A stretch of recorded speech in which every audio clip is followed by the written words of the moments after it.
Donc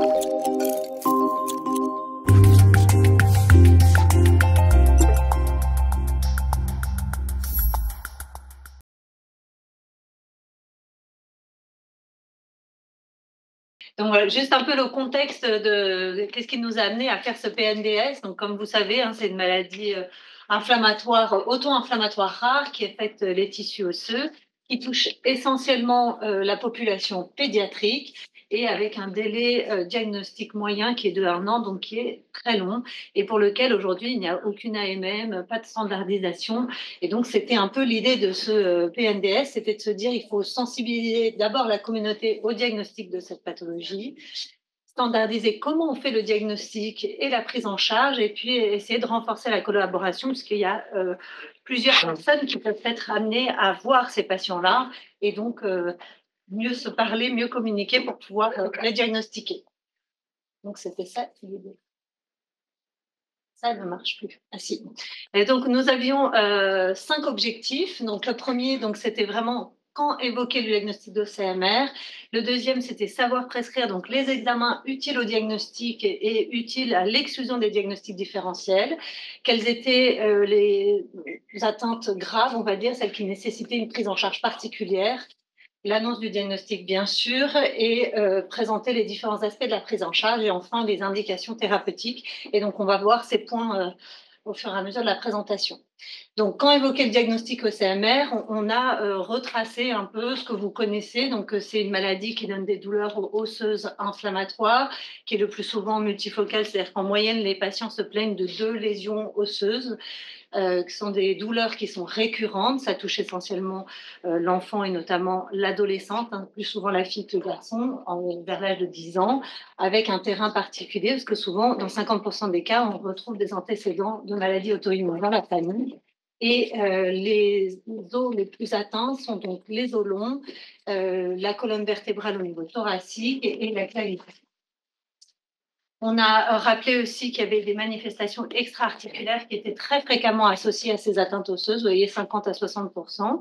Il y a notamment la fièvre. L'atteinte extra-osseuse la plus fréquente, c'est les atteintes cutanées avec le psoriasis, la pustulose palmoplantaire, l'acné conglobata. Et vous avez dans le PNDS des merveilleuses illustrations grâce à notre dermato Jérémy Gottlieb qui a mis plein de photos. Il y a aussi l'atteinte digestive qui est un peu plus rare, hein, à titre de maladie inflammatoire du tube digestif. Et puis, on a mis quelques manifestations beaucoup plus rares, telles que les vascularites et les uveites. On a essayé aussi, vous savez que c'est une maladie qui est polygénique dans la plupart des cas, et on a essayé de mettre un warning de quand est-ce qu'il fallait penser à une OCMR plutôt de type monogénique, comme le PAPA, le MAGI, le DIRA, le LIRSA, qui est une des dernières qui a été décrite. Et donc, on a dit, quand vous avez un début précoce, il faut savoir y penser, les phénotypes très inflammatoires, quand il y a une pustulose généralisée, et puis bien évidemment, s'il y a de la consanguinité.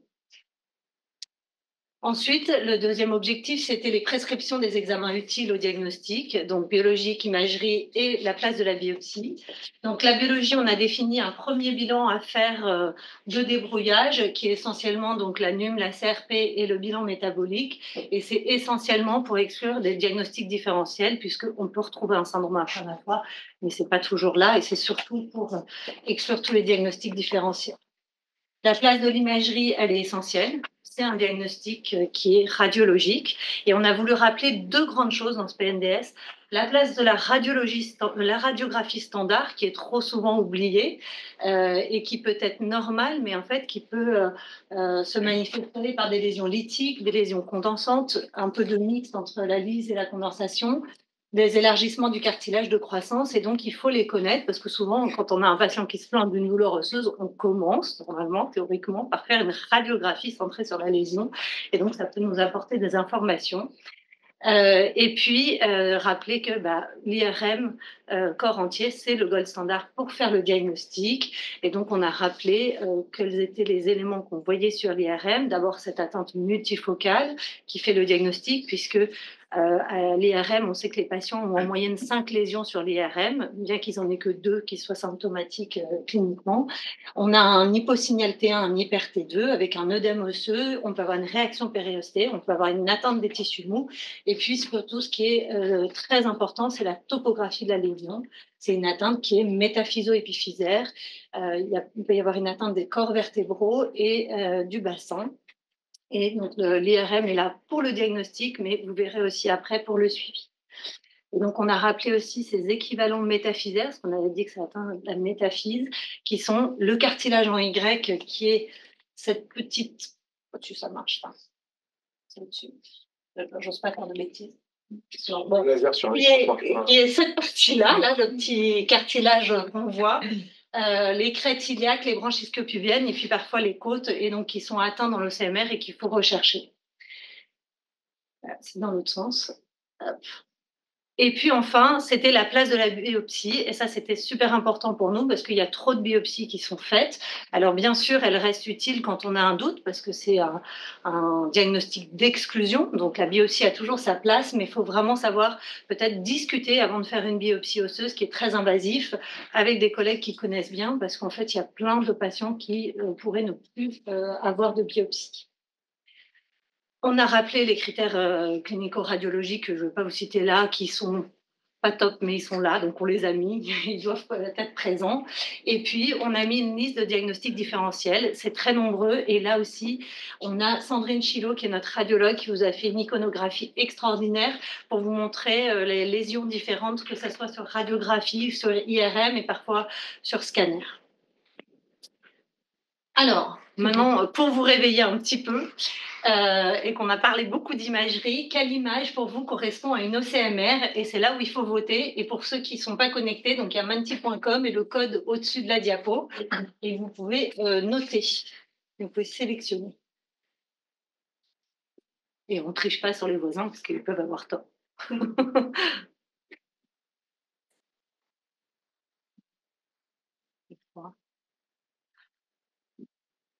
Bon, vous êtes influencés. Alors, je ne sais pas si on peut mettre la réponse. Bon, effectivement, vous avez raison, d'accord. Donc là, c'était une tuberculose parce qu'il y a une atteinte diaphysaire. C'est ça surtout qu'il fallait voir, parce qu'on peut avoir des atteintes comme ça, lithiques et condensantes, mais c'est vraiment le côté, ça doit être diaphysaire, ça doit faire un warning. Là, effectivement, c'était l'atteinte métaphysaire et lithique. Ça, je ne sais pas si... Alors, peut-être, j'espère que ça se voyait mieux peut-être sur vos téléphones, mais là, il y avait une lyse centrométaphysaire, et ça, c'est typique de l'hypophosphatasie. Et ici, il y avait le liseré, en fait, pour le rachitisme. Ah non, vous m'avez prévenu, mais on veut quand même aller dans le sens. Alors, le troisième objectif, c'était de regarder les situations cliniques qui nous semblaient importantes à dépister et à traiter. Parce que vous savez que le pronostic, il est plutôt imprévisible dans cette maladie, mais plutôt bon, puisqu'il n'existe pas, c'est une maladie qui n'existe pas chez l'adulte, mais il y a quand même des séquelles possibles, qui sont les séquelles esthétiques et les fractures vertébrales avec la syphose, et puis les douleurs chroniques. C'est important d'avoir ça en tête pour guider la thérapeutique. Et donc, on a mis en évidence, en fait, 6 situations qu'on a dit de gravité. C'est en fait les OCMR très inflammatoires, c'est-à-dire celles qui ont vraiment énormément de lésions osseuses, celles qui ont un syndrome inflammatoire biologique important, qui ont eu des atteintes extra-osseuses aussi florides et qui ont un caractère récurrent. Et puis, à l'autre extrémité, il y a celles qui sont unifocales. Ça, on n'aime jamais trop les unifocales, toujours se poser la question si ça ne va pas dans le bon sens. Et puis enfin, celles qui ont beaucoup de répercussions fonctionnelles, qu'il faut quand même avoir un warning, même s'il ne faut peut-être pas surtraiter, mais c'est quand même important pour ces enfants. Et enfin, donc j'ai regroupé les 2 derniers objectifs qui étaient la prise en charge et les indications thérapeutiques. Alors vous allez être un peu déçus sur les indications thérapeutiques, mais je vais vous expliquer un peu nos choix. Donc la prise en charge, donc on a rappelé qu'elle était multidisciplinaire et qu'on pense qu'il faut mettre les centres experts au centre de cette prise en charge, et on a fait tout un tableau récapitulatif pour donner le rôle de chacun dans cette prise en charge de ce patient. Et on a, même si on est très loin du treat to target dans l'OCMR, mais on va s'en reprocher un jour parce qu'on n'a pas de score encore validé, on a essayé quand même d'avoir des objectifs thérapeutiques pour que tout le monde fasse un peu la même chose. Il y en a 3, la gestion de l'inflammation, que ce soit sur la douleur ou le syndrome inflammatoire biologique, la prévention des complications et la reprise des activités. Et on se donne cet objectif quand on traite les patients. Et alors, sur le plan des traitements, on ne s'est pas beaucoup mouillé. On a dit le traitement de première intention, c'est les AINS, ça c'est bien connu. En deuxième intention, on a dit quand même que les recommandations actuelles, c'était que quand il y avait une atteinte du rachis, notamment un tassement vertébral, on est plutôt bisphosphonates. Après, sinon, dans les formes très inflammatoires, il y en a qui sont pour les anti-TNF de bisphosphonates. Mais on a décidé que finalement, il fallait se référer à une équipe experte quand il faut un traitement de deuxième ligne, parce qu'aujourd'hui, il n'y a pas d'AMM, il n'y a rien qui est evidence-based, et peut-être que ce qu'on va écrire là, dans 6 mois, sera complètement faux et obsolète, parce qu'il y a plein de nouvelles biothérapies, et puis on espère des PHRC qui commenceront, enfin, voilà, des réponses qui vont être données et qui vont permettre de faire des choses plus carrées dans le futur. Et puis enfin, on a quand même essayé de dicter le suivi chez ces patients pour que ça soit quand même plus standardisé, avec un suivi clinique tous les 3 mois la première année, avec des critères quand même de VA douleur, de VA fatigue, de consommation d'AINS. L'IRM corps entier, on a dit qu'il fallait peut-être leur faire 12 mois après un réajustement thérapeutique, puis à 2 ans, et puis peut-être une si vous avez des nouveaux symptômes, des choses particulières, et vraiment penser à l'absentéisme scolaire, l'absentéisme parental qui est important dans cette pathologie quand on est très douloureux. Et donc voilà, au total, c'était pour vous, ce PNDS, il a pour but de sensibiliser sur le CMR, standardiser les soins, notamment au niveau diagnostic, mais aussi dans la prise en charge, et renforcer la collaboration, notamment pour éviter les biopsies. Et un petit mot, je n'ai pas parlé du SAPHO, qui est dans ce PNDS, mais pour lequel on renvoie plutôt sur la spondylarthrite. Et donc, dernière chose, vous avez ce patient, 12 ans, c'est une jeune fille qui est suivie au ECMR, elle est revue à M12, elle va bien, elle a une VA douleur à 0. L'IRM est la suivante, vous voyez que ça flash toujours. Que faites-vous? Vous faites rien, des bisphosphonates, des anti-TNF, vous appelez un ami. Ah, c'est bien. Il fallait appeler des amis. Là, c'est plus mitigé.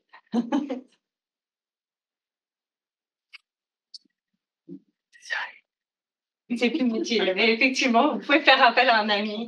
Et donc, globalement, chez ce patient qui va bien,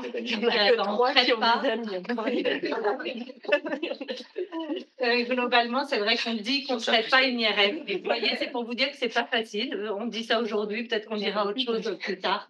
Mais globalement, moi, j'avais dit qu'il fallait probablement ne rien faire. Merci beaucoup.